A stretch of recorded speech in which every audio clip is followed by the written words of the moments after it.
जय हिंद मेरे भाई और बहनों, आपकी अपनी क्लास जीके क्विज में एक बार फिर से स्वागत है। मैं हूं आपकी बहन पूजा। मैं आपको आज मैथ पढ़ाने वाली हूं।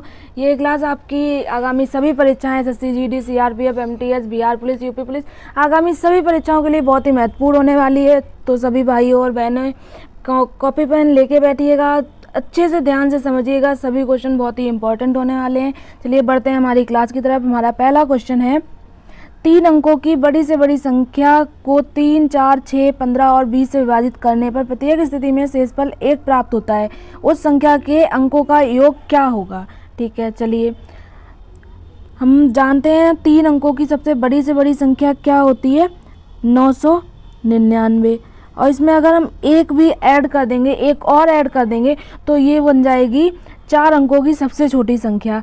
जो लोग नहीं जानते हैं वो ध्यान से समझ लें। 999 हमारी 3 अंकों की सबसे बड़ी संख्या है। ठीक है, अब हमें क्या करना है? 3, 4, 6, 15 और 20 से विभाजित करना है। 20 से विभाजित पूरी तरह विभाजित करने के लिए क्या होगा कि इनका हमें एलसीएम निकालना होगा। मैंने आप लोगों को पहले भी बताया था, लासा मासा निकालना बहुत अच्छे से सीख लीजिए। जिसको भी नहीं आता है वो भी मेरे साथ सीखेगा। चलिए बढ़ते हैं हमारा लासा निकालने की तरफ। तो हम क्या करेंगे? सबसे बड़ी वाली संख्या से शुरुआत करते हैं। ठीक है, तो हमारी सबसे बड़ी वाली संख्या क्या है? 20 है। और 20 के हम फैक्टर करेंगे। हमारे फैक्टर क्या हो जाएंगे? 2 दूनी 4 और 4 पंजे 20। 2 दूनी 4, 4 पंजे 20। ये हो गए हमारे 20 के फैक्टर। अब हम किसके निकालेंगे? 15 के। एक मिनट, 15 के। हमारे 15 के फैक्टर हो जाएंगे 3 पंजे 15। अब निकालेंगे 6 के। हमारे 6 के फैक्टर हो जाएंगे 3 दूनी 6 और 4, 2 दूनी 4 और 3 यहाँ पे पहले भी आ चुका है तो 3 हम नहीं लिखेंगे, तो वो हम लिखेंगे, उसका मतलब वही रहेगा। यहाँ पे हमारा सबसे ज़्यादा क्या है? 2। कितनी बार आया है? 2 बार। यहाँ पे क्या लिख देंगे? 2 गुणे 2। फिर 3 हमारा आया है 1 बार, गुणे 3। फिर 5 हमारा आया है 1 बार। 5 तियो 15, 15 दूनी 30 दूनी 60। यहाँ पे हमारा एलसीएम आ गया 60। अब हम क्या करेंगे? 3 अंकों की हमारी सबसे बड़ी संख्या क्या थी? 999। तो 999 में 60 से भाग दे देंगे तो हमारा कितनी बार जाएगा? 1। 60 ठिकम 60। यहाँ पे हमारा बचा 39। 9 आ गए कॉमन। फिर यहाँ पे हमारा जाएगा 6 बार। 6 चंग 36, यानी हमारा हो गया 360। यहाँ पे हमारा बच गया 39। ठीक है, अब हम क्या करेंगे? 39 को हम 999 में से घटा देंगे तो क्या होगा? हमारी जो 60 से पूरी तरह विभाजित होने वाली संख्या हमें मिल जाएगी। यहाँ पे हमारा शेष बच रहा है 39। अगर यहाँ पे 39 ना होता तो ये पूरी तरह से कट जाता। तो हम क्या करें? इस 39 को 999 में से घटा देते हैं। 999 में से हम 39 को घटाएंगे तो यहाँ पे हमारी संख्या आ जाएगी 0, 6, 9, 960। 960 हमारी ऐसी संख्या है जो 60 से पूरी तरह विभाजित होती है। ठीक है, 960 हमारी ऐसी संख्या है। तो हम क्या करें? यहाँ पे हमें लेकिन चाहिए क्या? शेषफल 1 प्राप्त होता हो ऐसी संख्या चाहिए। तो ये तो हमारी पूरी तरह विभाजित होने वाली हो गई। हमें शेषफल 1 प्राप्त चाहिए तो हम क्या करें? इसमें 1 प्लस कर देते हैं। इसमें 1 प्लस कर दे तो यहाँ पे एक शेषफल हमें प्राप्त हो जाएगा। 1 अगर हम यहाँ पे प्लस करते हैं तो हमारा यहाँ पे क्या हो जाएगा? 961 मिनट। 1 प्लस करने पर हमारी संख्या हो जाएगी 961। और यहाँ पे 961 यानी कि टोटल हमारे अंक हो गए। हमें 961 वो संख्या मिल गई है जो 60 से पूरी तरह, जो 60 से विभाजित होती होगी, वो 3, 4, 6, 15, 20 से भी पूरी तरह विभाजित होती होगी। ठीक है, और पूरी तरह विभाजित होती होगी। उसके बाद 960 वो संख्या होगी। 961 है तो यहाँ पे 1 हमारा शेष बचेगा। तो यहाँ पे हमारे अंक क्या हो गए? 9 + 6 + 1। हमें अंकों का योग चाहिए तो 9 + 6 + 1 हमारा क्या हो गया? 16। हमारा ऑप्शन नंबर सी हो गया एकदम करेक्ट। उम्मीद है आप लोगों को ये समझ में आया होगा। जिसको भी ना समझ में आए वो कमेंट बॉक्स में ज़रूर बताएगा। बढ़ते हैं हमारे अगले क्वेश्चन की तरफ। हमारा अगला क्वेश्चन है, एक वस्तु 350 रुपये में खरीदी गई और 500 रुपये में बेची गई, प्रतिशत लाभ ज्ञात कीजिए। ठीक है, देखते हैं। कोई भी वस्तु है वो खरीदी गई 350 रुपये में और बेची गई 500 रुपये में, तो इसमें कितने एक्स्ट्रा रुपए उसने ले लिए? हम क्या करेंगे, 500 में से माइनस करेंगे 350 रुपये। 350 हमने माइनस किए, यहाँ पे 0, 5, 1, 150 का उसको लाभ होता है। 150 का लाभ कितने पे होता है? 350 पे। तो हम लाभ प्रतिशत निकालने के लिए क्या करेंगे, यहाँ पे बटे 350 पे लाभ उसको होता है और प्रतिशत निकालना है तो गुणे 100। यहाँ पे क्या किया, इस 0 से ये 0 गया और 5 से काट देते हैं तो 5 3 15, 5 7 35। यहाँ पे हमारा बचा 300 और बटे में बचा 7। अब 7 से 300 को काटेंगे तो 7 चौक 28।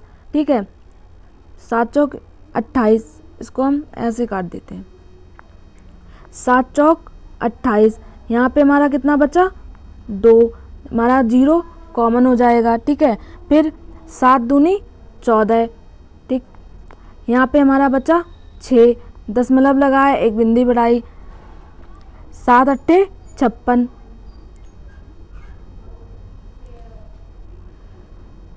7 अट्ठे 56। यहाँ पे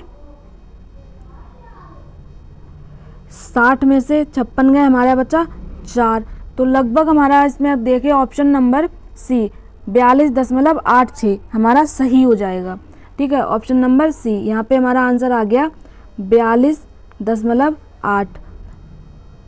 हमारा ऑप्शन नंबर सी हो गया एकदम सही। उम्मीद है आप लोगों को ये समझ में आया होगा। बढ़ते हैं हमारे अगले क्वेश्चन की तरफ। हमारा अगला क्वेश्चन है, एक दुकानदार अपनी वस्तुओं पर क्रय मूल्य से 20% अधिक मूल्य अंकित करता है। वह अंकित मूल्य पर 1/4 वस्तुएं बेचता है और शेष वस्तुओं को अंकित मूल्य पर 30% छूट पर बेचता है। उसका लाभ या हानि प्रतिशत है। ठीक है, देखते हैं। शुरुआत में हमें कोई भी कुछ नहीं पता है तो हम क्या मानते हैं कि उसने मूल्य रखा होगा 100 रुपये। 100 रुपये में उसने चीज़ें खरीदी होंगी। भाई उसका लागत मूल्य क्या होगा, 100 रुपये। 100 रुपये में उसने कितनी चीज़ें खरीदी होंगी हमें पता नहीं है, तो हम क्या करेंगे, 100 ही चीज़ें उसने खरीदी होंगी। तो उसका लागत मूल्य कितना रहा यहाँ पे,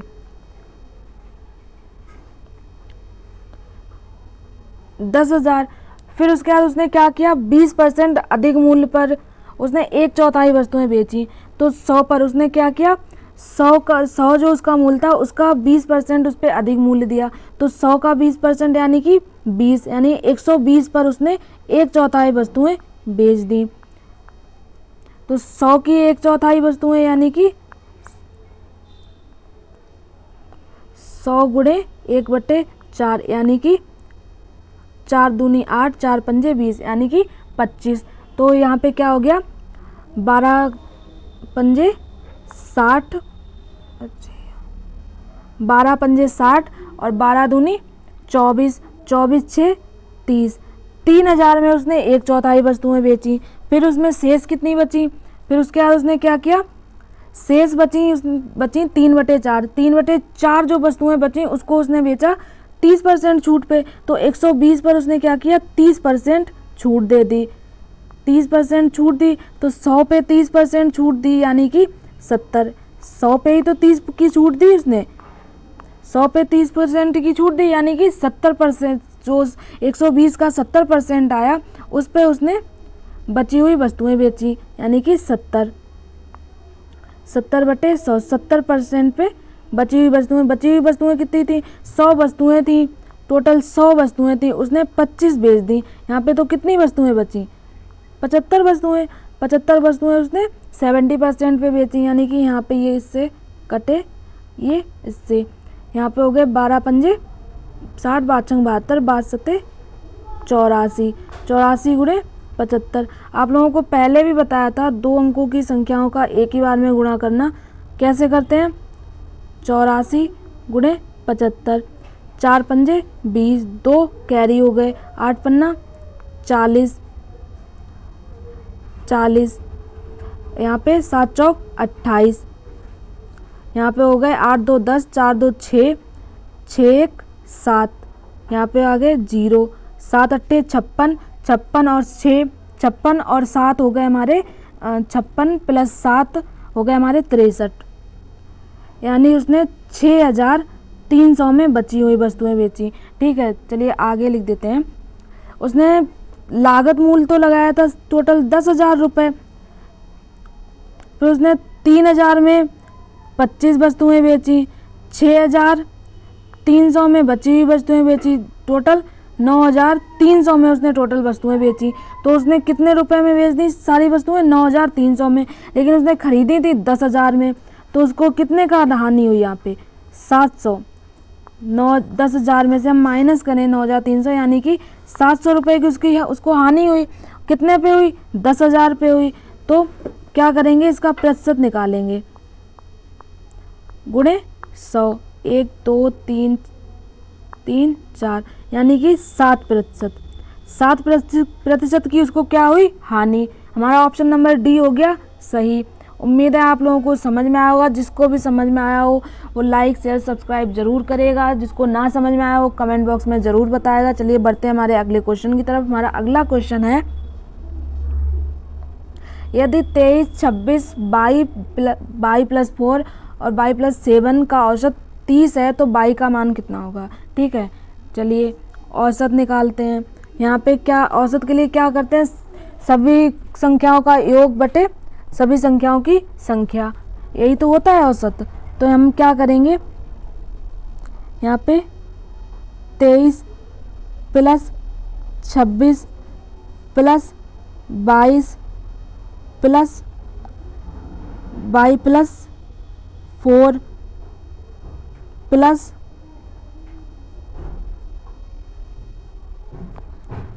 1 मिनट प्लस 1 मिनट, पेन दिक्कत कर रहा है।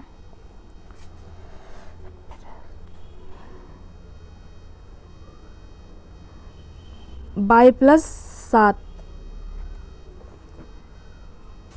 बराबर 30। 30 तो इनका औसत है। यहाँ पे कुल संख्याएं कितनी है? 1 2 3 4 5, 5 संख्याएं। तो कुल इनका योग क्या हो जाएगा? गुणे 5 कर देंगे, गुणे 5। यहाँ पे हो गए 7 प्लस 4 11, 11 6 17, 17 3 20, 2 हो गए हासिल, 2 plus 2 4 plus 6 60 plus 1 by 2 by और 3 बाई, 3 बाई बराबर हो गए यहाँ पे 5 15 150। तो यहाँ पे 60 इधर प्लस में, इधर हम माइनस में अगर भेज दें 3 बाई बराबर मिल जाएगा। तो 3 बाई हमारा 3 बाई बराबर हमारा हो गया 150 माइनस 60। यहाँ पे 60 माइनस किया, हमारा बचा 90। 3 बाई बराबर हमारा 90 आ गया। तो बाई बराबर क्या करें, 3 को इधर बटे में भेज दें, तो बाई बराबर हमारा आ गया 90 बटे 3। तो यहाँ पे हो गया 3 तिरका यानी 30 हमारा हो गया आंसर। ऑप्शन नंबर बी हमारा हो गया सही। तो चलिए बढ़ते हैं हमारे अगले क्वेश्चन की तरफ। हमारा अगला क्वेश्चन है, यदि 2x plus 3y ratio 4x minus 7y is equal 3 ratio 5 है तो x रेशियो y का मान क्या होगा? ठीक है, इस टाइप के क्वेश्चन मैंने आपको पहले भी कराए थे, जो कि थोड़े इससे चेंज थे। उसमें क्या होता था, हमें x और y का मान पता होता था और उनकी ऐसे हमें एवरेज निकालनी होती थी। इसमें हमें ये पता है पर x y का मान नहीं पता है, वो हमें निकालना है। तो हम क्या करेंगे, 2x plus 3y upon 4x minus 7y is equal 3/5। हम क्या करें, इसको सॉल्व कर लेंगे। सिर्फ हमें इसको सॉल्व करना है, कुछ नहीं है, सिंपल सा है। क्या करना है, हमें इसको सिर्फ सॉल्व करना है। सॉल्व करने के लिए हम क्या करेंगे, क्रॉस मल्टीप्लिकेशन करेंगे। तो हम क्या करेंगे, 2x प्लस 3y और इसमें इंटू हो जाएगा 5 is equal 4x minus 7y, इसमें इंटू हो जाएगा 3। तो यहाँ पे हो गए 5 दूनी 10x प्लस 5 3 15y बराबर 3 चौकू 12x माइनस 7 तियो 21y। अब हम क्या करें, इस x को एक साइड ले लें और y को एक साइड ले लें। तो यहाँ पे ये 12x, मैं इसको आगे लिख लेती हूँ, 12x, यहाँ पे 10x प्लस के इधर जाएंगे माइनस 10x बराबर, यहाँ पे 15y प्लस के हैं वो प्लस के ही रहेंगे, यहाँ पे 21y माइनस के हैं इधर जाएंगे प्लस के 21y। यहाँ पे 12x में से 10x गए यानी कि 2x बचे बराबर, यहाँ पे 6 और एक 3, 36y हो गए। तो हमें क्या चाहिए, x और y का रेशियो चाहिए, यानी कि x बटे y का मान चाहिए हमें। ठीक है, तो हम क्या करें, इस y को इधर अपॉन में भेज दें तो x बटे y मिल जाएगा। इसलिए आगे लिख देते हैं,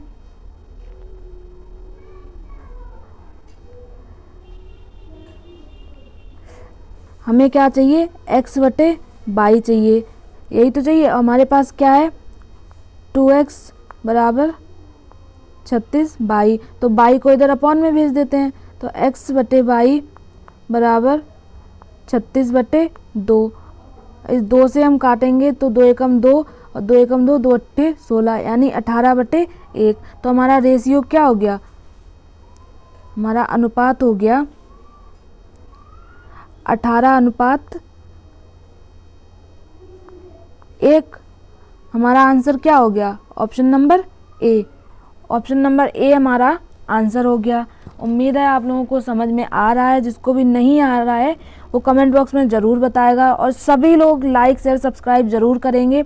चलिए बढ़ते हैं हमारे अगले क्वेश्चन की तरफ। हमारा अगला क्वेश्चन है, एक निश्चित कार्य को करने के लिए ए, बी और सी की क्षमताओं का अनुपात 3:4:5 है। एक साथ कार्य करते हुए वे उस कार्य को 15 दिनों में पूरा कर सकते हैं।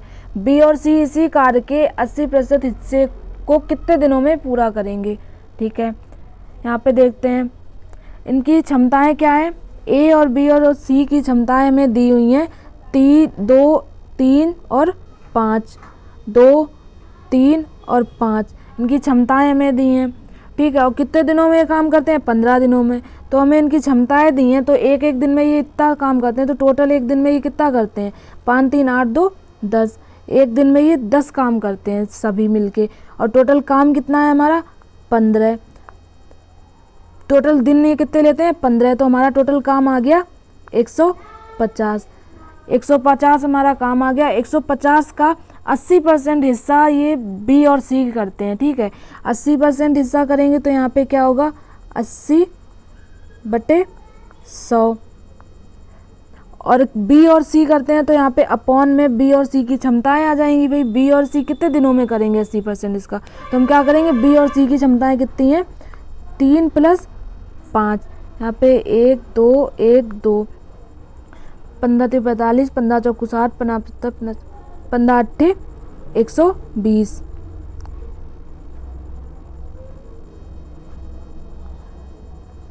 120/8। 8 से हम इसको काटेंगे, हमारा जाएगा 8 एकम 8, 8 पन्ना 40। यानी इस पूरे काम का 80% हिस्सा बी और सी अकेले अगर करेंगे तो वो 15 दिनों में कर देंगे। तो यानी कि हमारा ऑप्शन नंबर जो बी है वो एकदम सही हो जाएगा। ऑप्शन नंबर बी हमारा राइट आंसर हो जाएगा। चलिए बढ़ते हैं हमारे अगले क्वेश्चन की तरफ। हमारा अगला क्वेश्चन है, एक व्यक्ति को धारा की दिशा में 25 किलोमीटर तैरने में 2 घंटे का समय लगता है। धारा की विपरीत दिशा में वह समान समय में 19 किलोमीटर ही तैर पाता है। धारा की 4 किलोमीटर प्रति घंटा में कितनी है। हमें क्या निकालनी है, धारा की चाल। चलिए यहाँ पे हमें ना व्यक्ति की चाल पता है ना हमें धारा की चाल पता है, तो हम यहाँ पे क्या कर लेंगे, व्यक्ति की चाल हमने मान ली x और धारा की चाल हमने मान ली y। धारा की दिशा में चलने पर धारा की चाल ऐड हो जाती है यानी प्लस हो जाती है, और धारा की विपरीत दिशा में चलने पर धारा की चाल माइनस हो जाती है। तो यहाँ पे धारा की दिशा में चल रहे हैं तो ये 25 किलोमीटर चल रहे हैं, वो भी 2 घंटे में। तो हमारी चाल बराबर दूरी बटे समय। यहाँ पे हमारी चाल हो गई x + y। भाई धारा की दिशा में चल रहे हैं तो हो गई x + y, और चाल हमारी हो गई दूरी। दूरी यहाँ पे कितनी, 25 किलोमीटर, समय 2 घंटे। ठीक है, इसको हम क्या समीकरण मान के चलते हैं, ये हम 1 मान लेते हैं। फिर धारा की विपरीत दिशा में, धारा की विपरीत दिशा में यानी x माइनस बाई, कितने किलोमीटर चले, 19 किलोमीटर। समय कितना लगा, 2 ही घंटे लगे। तो इसको हम मान लेते हैं समीकरण 2। ठीक है, समीकरण 2। हमें क्या चाहिए, बाई की वैल्यू चाहिए, क्योंकि हमने क्या धारा की चाल क्या मानी है, बाई की वैल्यू चाहिए। तो हम एक काम करें, अगर समीकरण 1 में से समीकरण 2 को घटा दें तो यहाँ पे x और x कट जाएगा, भाई यहाँ पे माइनस में ये प्लस में हो जाएगा। तो हम एक काम करते हैं, समीकरण 1 में से समीकरण 2 को घटा देते हैं। तो यहाँ पे ये प्लस में है, ये माइनस में हो जाएगा, ये माइनस वाला प्लस में, ये माइनस हो जाएगा। तो यहाँ पे क्या होगा, ये x से ये x कट जाएंगे, यहाँ पे क्या हो जाएगा, 2 बाई बचेंगे। ठीक है, बराबर यहाँ पे 25/2 माइनस 19/2। ठीक है, 25/2 माइनस 19/2। अब भिन्ने हैं हमारी, भिन्ने सॉल्व करनी आप लोगों को आती होंगी। यहाँ पे इनके हर दोनों के सेम है तो इनको हम ऐसे ही लिख लेंगे। अगर हर सेम ना होते तो हम इनका एलसीएम लेते। यहाँ पे इनके हर हमें सेम दिए हुए हैं तो इनका 2 ऐसे ही उतर जाएंगे। तो यहाँ पे क्या 25 माइनस 19, 25 माइनस 19/2 यानी कि 6/2। और 6/2 का मतलब क्या हुआ, 2 3 से कट गया। तो यहाँ पे 2 बाई बराबर हमें क्या मिल गया, 3। तो बाई बराबर हमें क्या मिलेगा, 3/2। और 3/2 2 से काटा यानी कि 1.5। तो हमें हमारी धारा की चाल हमने बाई ही तो मानी थी, तो बाई बराबर हमें क्या मिल गया, 1.5। तो हमारा ऑप्शन नंबर बी हो गया सही। तो उम्मीद है आप लोगों को समझ में आया होगा। जिसको भी ना समझ में आया वो कमेंट बॉक्स में ज़रूर बताएगा। चलिए बढ़ते हैं हमारे अगले क्वेश्चन की तरफ। हमारा अगला क्वेश्चन है, प्रत्येक बाइक से 20 किलोमीटर प्रति घंटा की चाल से 100 किलोमीटर की दूरी, कार से 30 किलोमीटर प्रति घंटा की चाल से 120 किलोमीटर की दूरी और अन्य 140 किलोमीटर घोड़ा गाड़ी से 20 किलोमीटर प्रति घंटा की चाल से यात्रा करता है, तो तय की गई पूरी दूरी के लिए उसकी औसत गति क्या होगी। हमारी औसत गति बराबर क्या होती है, हमारा एक सिंपल सा फॉर्मूला है कि हमारी औसत गति बराबर, जो हमारी औसत गति होती है वो बराबर होती है कुल दूरी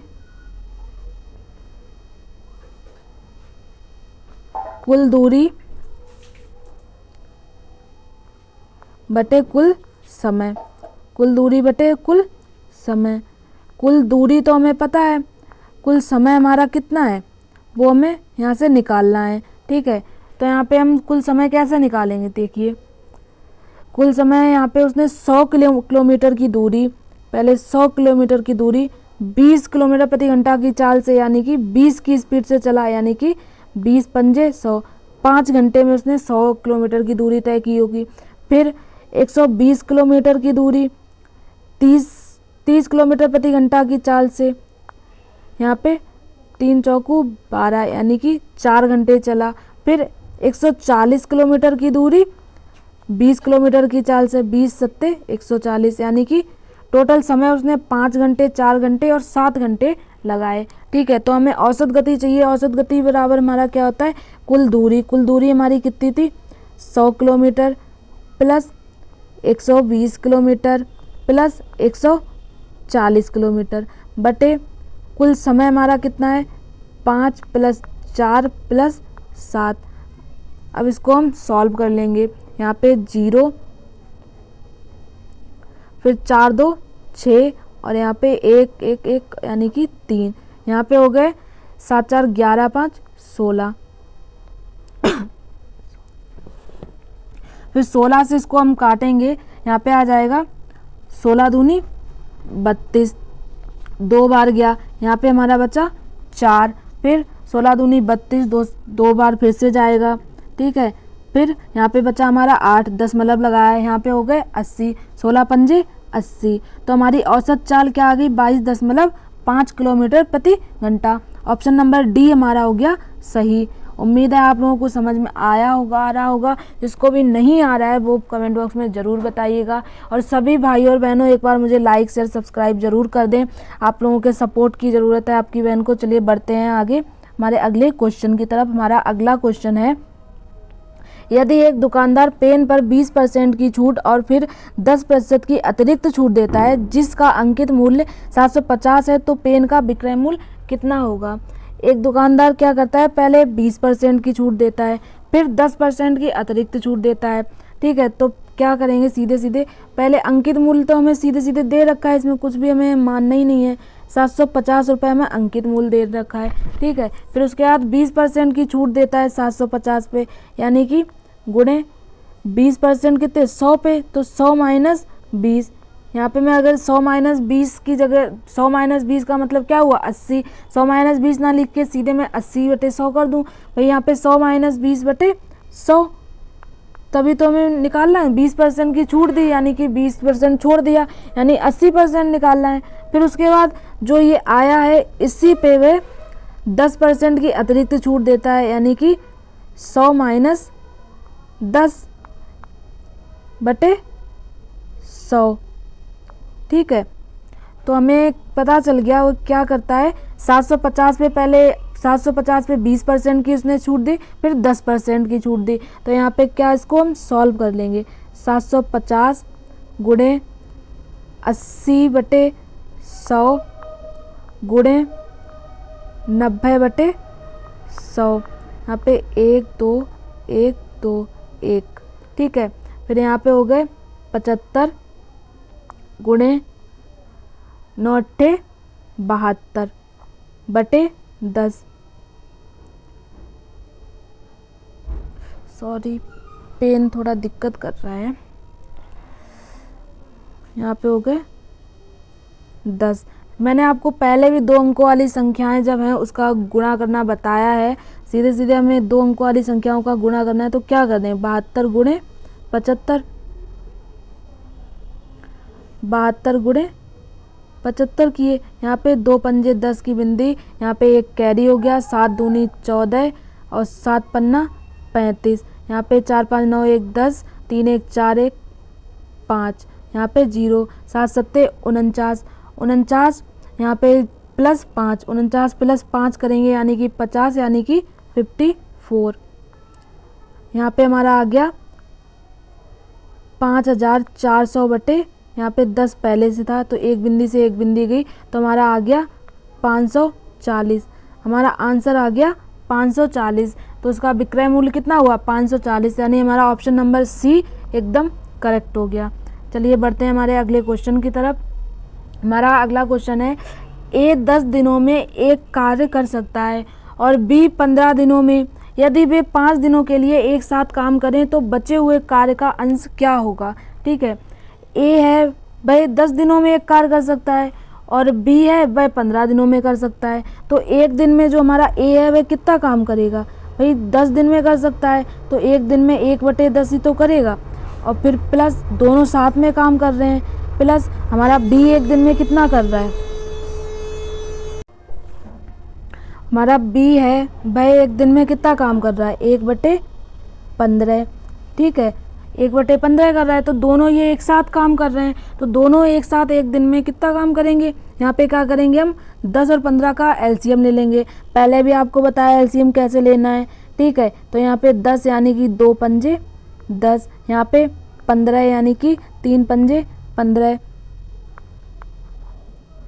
3 पंजे 15। फिर यहाँ पे क्या हो गया 2 गुणे 3 गुणे 5, 5 3 15, 15 दूनी 30। यहाँ पे हमारा एलसीएम आ गया 30, और इस 10 से 30 को काटा यानी कि 10 3 30, यहाँ पे 3, फिर 15 दूनी 30 यानी यहाँ पे 2, यानी यहाँ पे आ गया 5/30, और 5 से इस 30 को काटा यानी 5 छक्का 30, हमारा आ गया 1/6।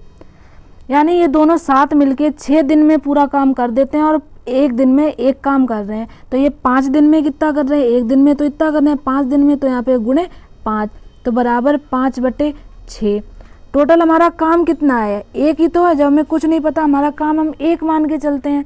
तो ये 5 दिन में 5/6 काम कर रहे हैं, तो यहाँ पे क्या करेंगे, माइनस कर देंगे, बचा हुआ का भी तो हमें चाहिए, माइनस कर देंगे 1 में से 5/6 माइनस किया, यहाँ पे हो गया 6 एकम 6। भिन्ने आपको सॉल्व करनी आती हैं, जिसको नहीं आती वो सीख लें। इस 6 का गुणा हम यहाँ पे करेंगे, ठीक है। 6 एकम 6, फिर यहाँ पे हो जाएगा 6 में से 5 गया, यानी कि 1 बचा बटे में 6, यानी हमारा काम कितना बच गया, 1/6 हमारा बच जाता है। हमारा ऑप्शन नंबर डी हो जाता है एकदम सही। उम्मीद है आप लोगों को ये समझ में आ रहा होगा। चलिए आज की क्लास को हम यही समाप्त करते हैं। आज के क्वेश्चन आप लोगों को समझ में आए होंगे, जिसको भी नहीं समझ में आए वो कमेंट बॉक्स में ज़रूर बताएगा। चलिए आज की क्लास को यहीं ख़त्म करते हैं। खुश रहिए, कुशल मंगल रहिए। चलिए धन्यवाद, बाय बाय।